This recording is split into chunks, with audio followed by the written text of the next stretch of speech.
Kristan Hawkins, and you are tuning in to my very first Kristan Hawkins live. You may be wondering to yourself, what's going on?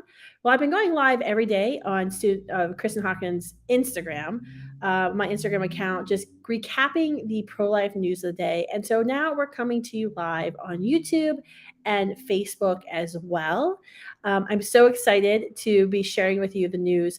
The big news you have to understand is there's like a little bit of a fight going on today in on social media with Twitter and True Social between Donald Trump and Joe Biden. So I'm going to get right into what happens. Oh, and by the way, I found out Planned Parenthood lost $10 million. It's glorious. So that'll be the next news story. So the first news story is over the weekend, Donald Trump wanted to hit at Governor DeSantis for being pro-life and signing into law courageously the Heartbeat Abortion Prevention Act, which will eliminate upwards of 60% of abortions in Florida, which used to be one of the top abortion states in our country. Massive news. So Donald Trump has been going after DeSantis, and because he sees him as his big threat in the GOP primaries. So Donald Trump this weekend said something that was really quite confusing from someone who literally appointed the justices who reversed Roe versus Wade. Donald Trump says that some people think 6 weeks is too harsh, and he was trying to say that Ron DeSantis is too harsh when it comes to protecting babies in the womb. I would say allowing abortions after a child's heart has already begun to beat is way too harsh. But anyway, that's what Donald Trump said. So we were a little concerned, obviously, the entire pro-life movement. Nobody in the pro-life movement says that preventing abortions after a child's heart has begun to beat is too harsh. Literally, no one says that. So everyone kind of said, hey, Trump, what are you doing? So Donald Trump today on True Social, which I don't have a True Social account. Well, I do have a True Social account. I don't think we ever post to it. The only reason I have it is when reporters ask me what Donald Trump said, and I have no idea what he said, and I have to hurry up and go to True Social.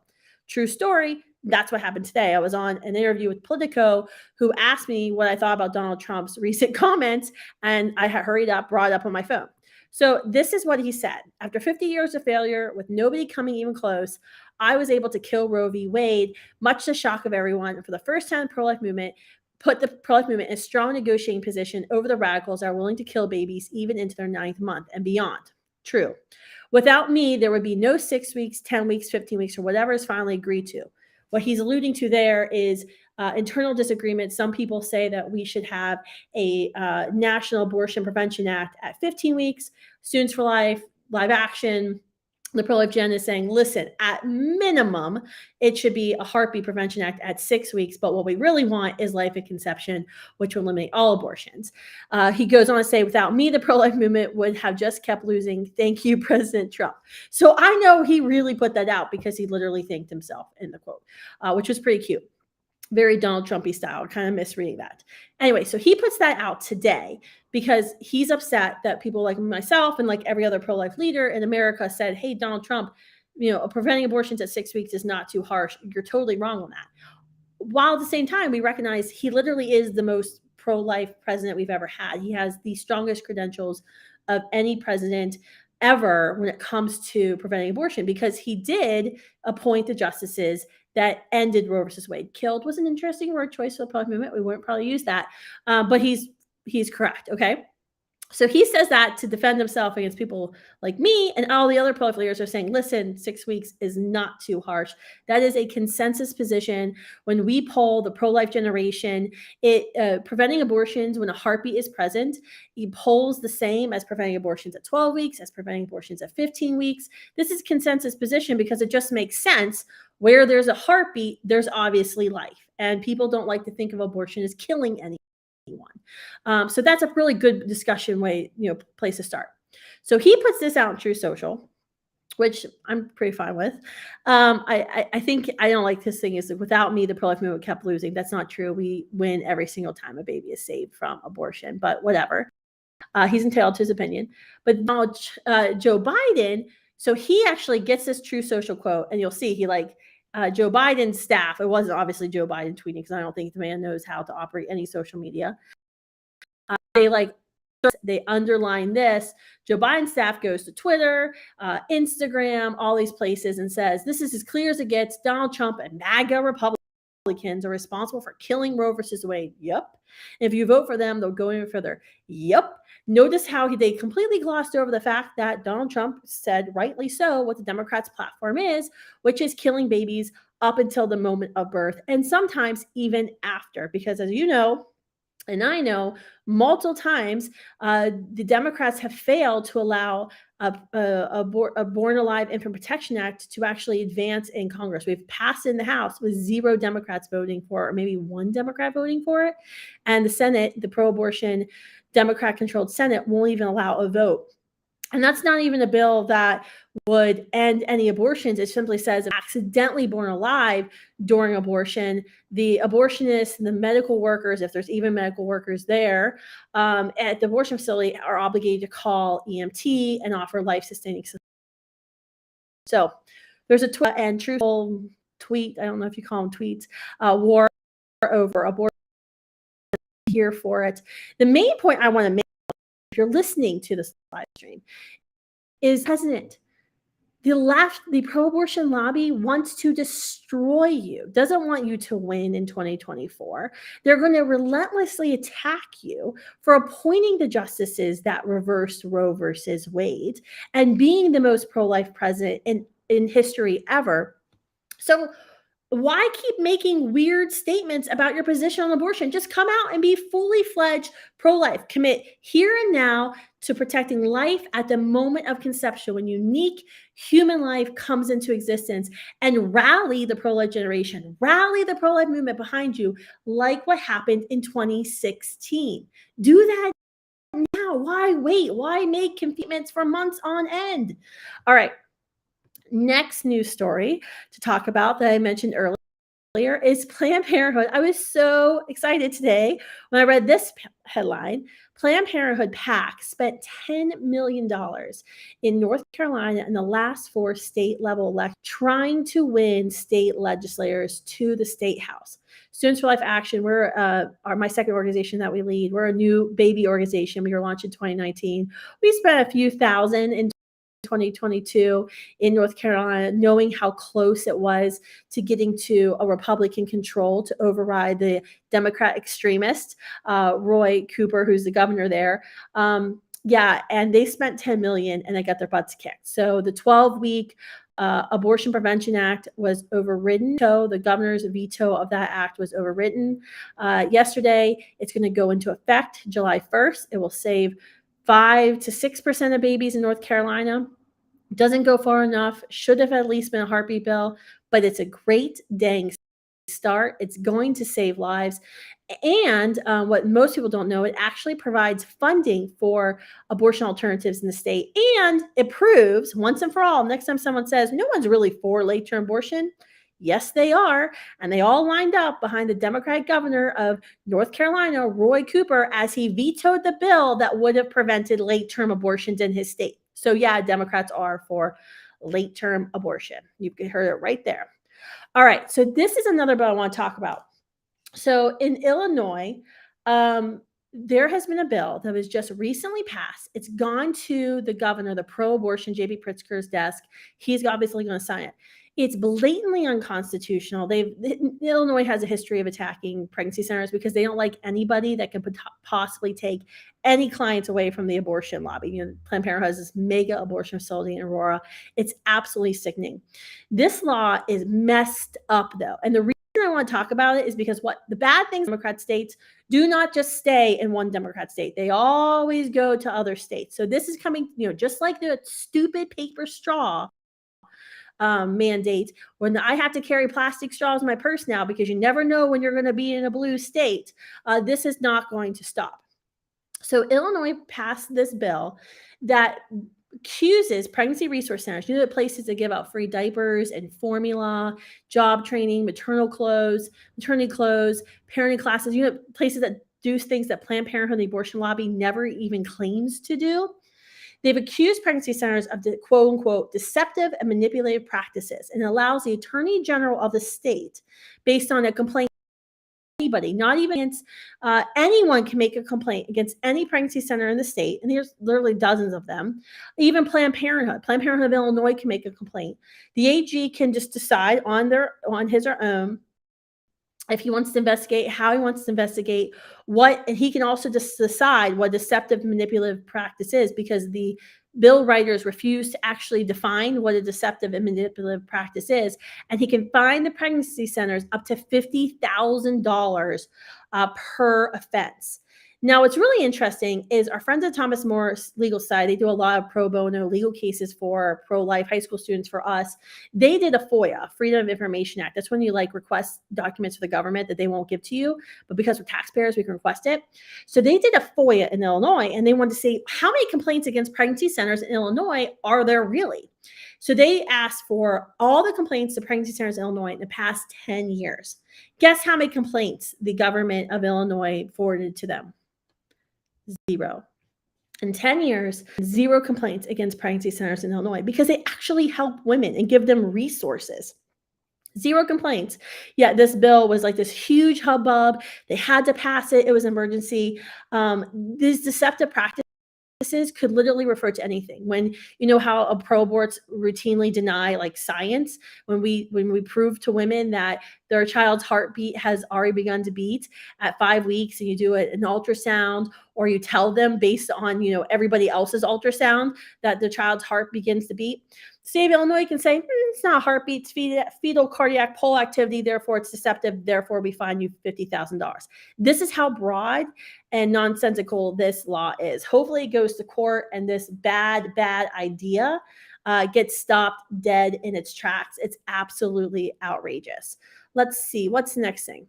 Okay, talking about elections, a pro-life attorney general in Kentucky, who's a rising star of the Republican Party, Daniel Cameron, actually won the GOP primary for Kentucky governor. Kentucky has an off-year election this November. We're going to be engaging in Students for Life Action. If you want to sign up, help us go door to door, educate voters in Kentucky, go to studentsforlifeaction.org and sign up as soon as possible, because we have a big race in our hand. But this is exciting because Daniel Cameron has been the pro-life attorney general.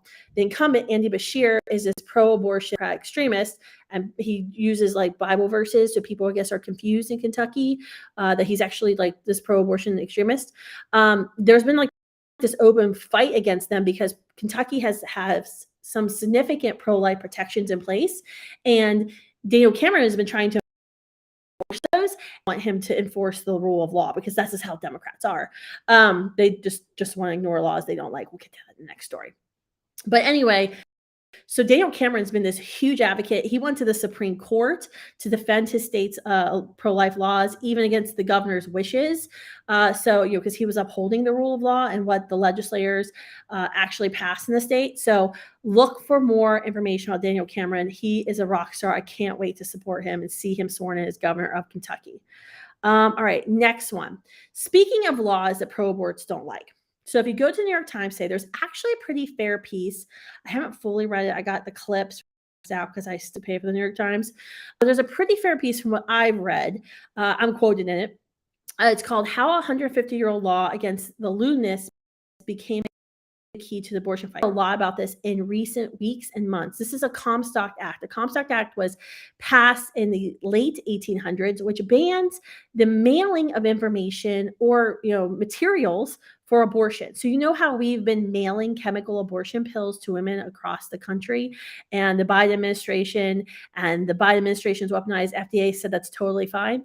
The DOJ told the U.S. Postal Service it's totally fine that people are mailing chemical abortion pills all across the country that have banned and prevented chemical abortion.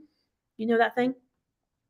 It's totally against the Comstock Act, which is actually still in effect.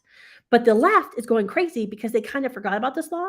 And their entire argument as to why we shouldn't be talking about this law is that it's old. It's over 100 years old. Last time I checked, just like literally last week, the House tried to bring up again, and the Senate tried to bring up again, the Equal Rights Amendment that was written by Alice Paul, which is, she was actually a pro-life, first-wave feminist. But now it's like the Everything Related to Abortion Act. Democrats have hijacked the Equal Rights Amendment. We can't even talk about that without including abortion. That is over 100 years old, but they keep bringing it up like every other week, trying to make Congress vote on it.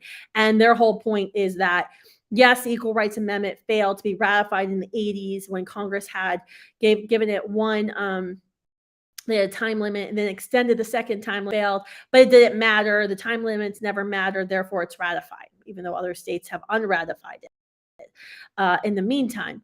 But they're still pushing for that, and it's over 100 years old because that's something they like. But they don't like the Comstock Act. And I think everyone forgot about it except for a few pro-lifers, and now they're really didn't remember like con law. It's really quite fascinating. I mean, last time I checked, the Constitution is pretty damn old. The 14th Amendment, 13th Amendment, 15th Amendment, pretty old. Those are things like we need. The First Amendment, things that kind of we need. Those things are kind of old too. So just because something's old doesn't mean it's not relevant. I would encourage you, if you can, get like the free access.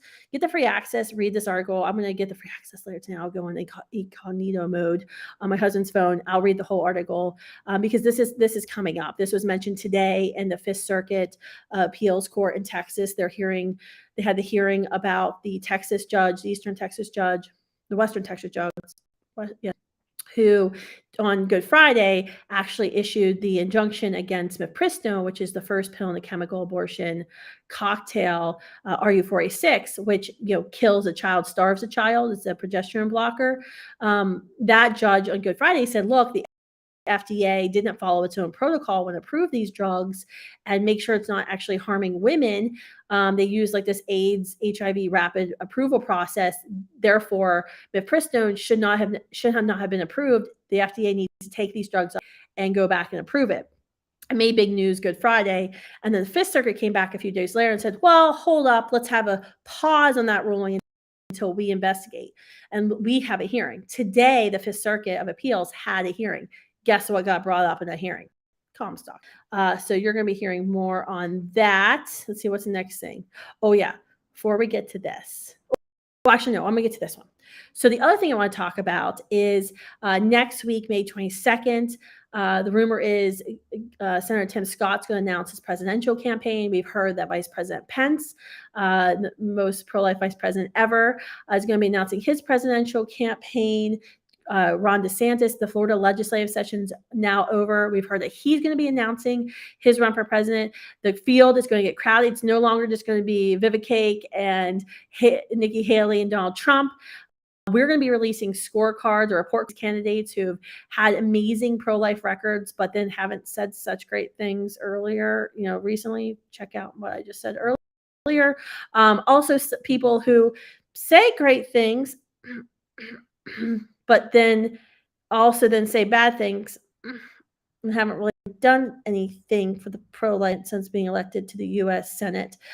So we'll be releasing a report card hopefully soon, so you just can kind of get a good understanding of where the GOP candidates are right now in the 2024 primary. Hopefully, we can get all the candidates to a place that they commit at, that one, abortion issue, because abortion is a federal issue. It's a federal issue, it's a state issue, it's a local issue.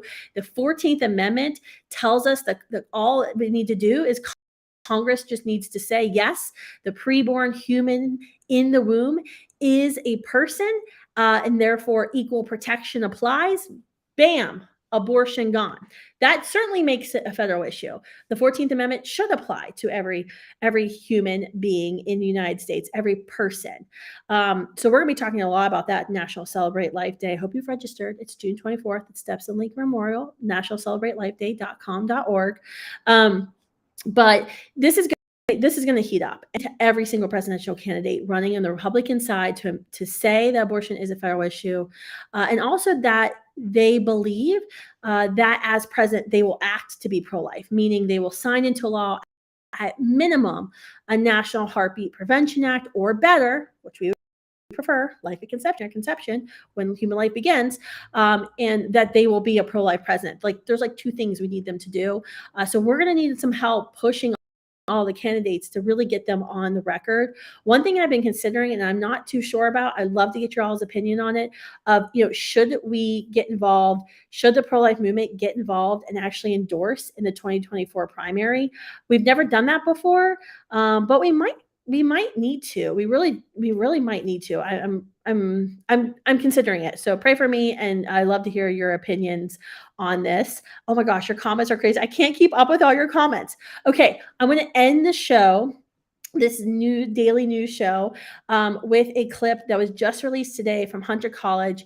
It is a community college in New York. This is the fetus eater school. We had a clip earlier, I think a week and a half ago, where a student actually took rubber fetal models that we use that are scientifically accurate to show the size of the child, chewed them up. I thought she swallowed them. Thankfully, she didn't swallow them because I was seriously concerned about like her digestive system. She chewed them up, then came back to our table and she had painted, I guess, like fingernail polish, red fingernail polish on the fetal models, see the bite marks on them and red fingernail polish, and then put coat hangers through our rubber fetal models, which, by the way, these are kind of expensive. There's not like tons of companies that make rubber fetal models. It's kind of like a niche thing. So this is the college where we had this fetus eater who was protesting us, and the police had to chase her down because she destroyed our property, right? So that was bad enough. Like, we've never had a fetus eater.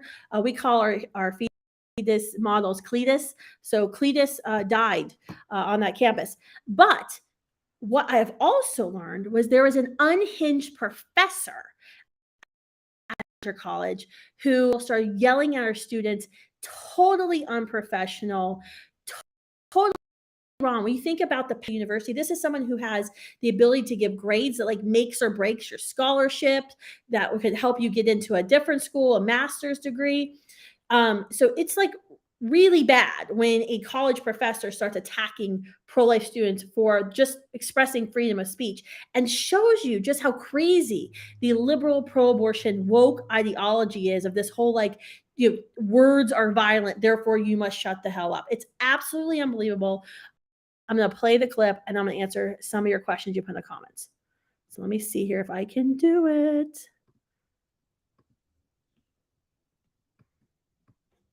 I have a new laptop. I don't know if it's going to do it. It's not. Okay, I don't know. Let's see. I wonder if I take this off. I think this. Oh, man. Producer Kevin. Producer Kevin to the rescue. Look, it won't do it. Let's see. It's such a good clip. I want everyone to see it. It's like it froze up. New computer hates me. All right, let's try to re-add it. Okay, let's add it. Upload, maybe. It's not. Me. No. Technical difficulties on our first attempt. We're going to show it. Come on, Kevin. Just do video storage again. Yeah. Can you uncheck it? No. See, it's like it's frozen. Yeah. All right. Well, producer Kevin, where can everyone go and find the clip? I'll have to play it tomorrow. It's playing right now on our Instagram. Yes. Go to Students for Life's Instagram account. You can play it. You can watch it. It's absolutely just shocking to see that this professor did this at Hunter College. I mean, this woman really should be, she should get in trouble for this. I mean, it was completely unprofessional for. Let's see here. What are some of your comments? If folks have questions, Vivicake, a lot of people I saw were commenting about Vivicake, very excited about him. I've been very excited about some things he's been saying too, but then I haven't been super excited about some of his comments of like, oh yeah, abortion's just a state issue. It's clearly not just a state issue.